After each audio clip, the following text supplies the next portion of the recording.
শুভ জন্মাষ্টমী সকলকে। কেমন আছো সবাই? আশা করি সবাই খুব ভালো আছো।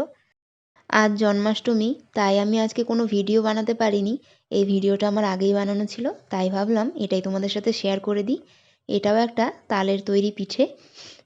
এই পিঠেটা মা প্রতি বছরই বানায় জন্মাষ্টমীর দিন। তাই মায়ের কাছ থেকে পুরো রেসিপিটা নিয়ে আজকে তোমাদের সাথে আমি শেয়ার করছি। এই পিঠেটা কলা পাতার ওপরেই বানায়, তাই এটার নাম পাতা পোড়া। দেখো, এখানে আমি একটা কলা নিয়েছি। কলার মধ্যে আমি চিনি নিয়েছি স্বাদ মতো। আমি এখানে 3 চামচ মতো চিনি নিয়েছি। এবার কলাটাকে চিনির সাথে খুব ভালোভাবে চটকে নিতে হবে। এবার সামান্য পরিমাণে নুন দিয়ে দিচ্ছি।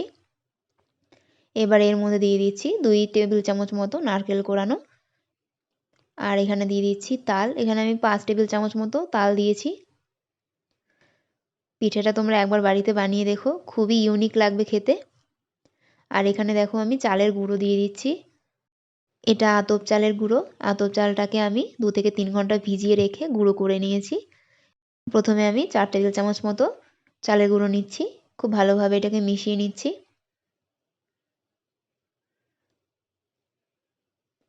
এবারে যে বাকি চালের গুঁড়োটা ছিল, এখানে টোটাল আমি 1 বাটি মতো চালের গুঁড়ো নিয়েছিলাম। বাকিটাও এখানে দিয়ে দিলাম।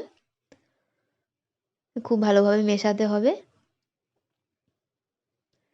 এবারে এর মধ্যে আরও 2টো উপকরণ আমি মিশিয়ে দিচ্ছি। এখানে দেবো সুজি।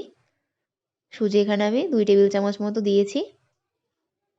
এতে করে পিঠেটা খুবই নরম হবে। আর এখানে দেখো আমি ময়দা দিচ্ছি। ময়দা ওই 3 থেকে 4 টেবিল চামচ মতো। এবারে এই সমস্ত উপকরণগুলিকে খুব ভালোভাবে মেশাতে হবে। আর এখানে কিছুটা চিনিও দিয়েছিলাম। আমার মনে হয়েছিল চিনিটা একটু কম হয়ে গেছিলো, তাই এখানে চিনিটা আমি দিয়ে দিয়েছি। এবারে এই সমস্ত উপকরণকে খুব ভালোভাবে স্মুথ করে মেখে নিতে হবে। এই পিঠেটা বানানোর সময় মাকে দেখেছি যেই কলাগুলো খুব পেকে যায় সেই কলাগুলোকে দিয়ে এই পিঠেটা বানাতে। তাহলে নাকি খুবই টেস্টি হয় আর খুবই নরম হয় এই পিঠেটা। দেখো, বলতে বলতে আমার ব্যাটারটা প্রায় রেডি হয়ে গেছে। এবার আমি হাতটা পরিষ্কার করে নেবো আর ঢেকে রেখে দেবো আধ ঘন্টার জন্য। আর এদিকে কলা পাতা নিয়েছি। কলা পাতাগুলোকে একটু ঝলসে নেব আগুনের ওপরে, তাহলে ভাঁজ করতে সুবিধা হবে। এখানে আমি একটা স্ট্যান্ডের ওপরে নিয়ে এভাবে একটু ঝলসে নিচ্ছি। তোমরা তোমাদের গোপুসোনাকে দেওয়ার জন্য কে কী পিঠে বানিয়েছিলে আমাকে কিন্তু অবশ্যই কমেন্টে জানিও।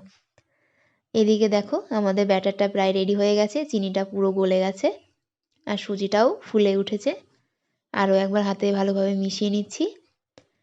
এইবারে যে কলা পাতাগুলোকে আমরা একটু আগুনে ঝলসে নিয়েছিলাম সেই কলা পাতার ওপরে এইভাবে আমি ব্যাটারটাকে একটু করে দিয়ে একটা লাভ শেপের মতো করে নেব। তোমরা তোমাদের ইচ্ছা মতো শেপ দিয়ে নিতে পারো। মাকে দেখেছি কলা পাতার মধ্যে এইভাবে ব্যাটারটাকে দিয়ে হাফ করে ভাঁজ করে দিতে। এতে বেশ চৌকো মতো হতো, দেখতেও বেশ ভালো লাগতো আর খেতে তো কী আর বলবো, সেটা না তোমরা যদি বাড়িতে বানাও তাহলে তোমরা জানতেই পারবে না। তাই একবার হলেও অন্তত বাড়িতে ট্রাই করে দেখো, দেখতেই পেলে কত সহজ বানানো। দেখো এখানে আমি একটা লাভ শেপে বানিয়ে নিয়েছি। এবারে পাতাটাকে ভাঁজ করে দেবো। আমি প্রথমে এইভাবে ভাঁজ করেছিলাম, তবে পরে বুঝতে পারলাম যে হাফ করে দিলে পরে পাতাটাকে তবে এটা শেপটা থাকছে। এটার শেপটা একটু নড়ে চড়ে গেছিলো, তো পরেরগুলো আমি হাফ হাফ করেই দিয়েছি, এক ভাঁজ করে দিয়েছি। এইবারে দেখো ভাজতে চলে যাব। এখানে আমি একটা তাওয়া নিয়েছি। মাকে দেখেছি মাটির খোলার ওপরে এগুলোকে ভাজতে, এতে বেশ ফ্লেভারটাও একটু অন্যরকম হতো। এবারে এই পিঠেটাকে ততক্ষণ পর্যন্ত ভাজতে হবে যতক্ষণ পর্যন্ত না কলা পাতাটা পুড়ে যাচ্ছে। তবে এটা ভাজতে বেশিক্ষণ টাইম লাগে না, 10 থেকে 12 মিনিটের মধ্যে পুরোপুরি রেডি। এইদিকে দেখো 4 থেকে 5 মিনিট পর আমি একটু উল্টে দিচ্ছি পাতাগুলোকে, যাতে এদিক থেকেও হয়ে যায়।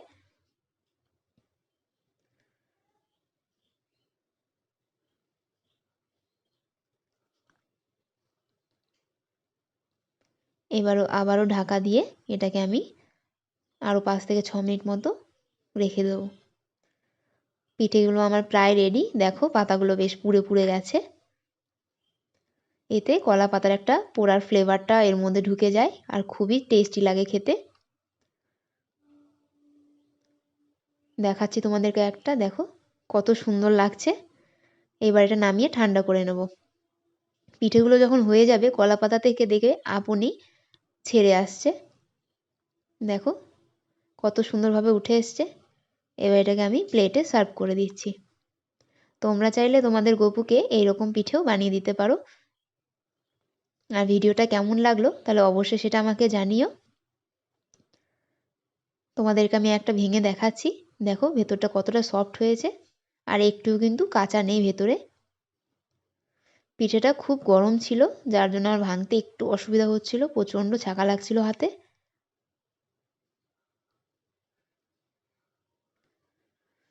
তাহলে আজকের মতো এখানেই শেষ করছি। দেখা হচ্ছে নতুন কোনো ভিডিওতে। ততক্ষণের জন্য ভালো থেকো, সুস্থ থেকো।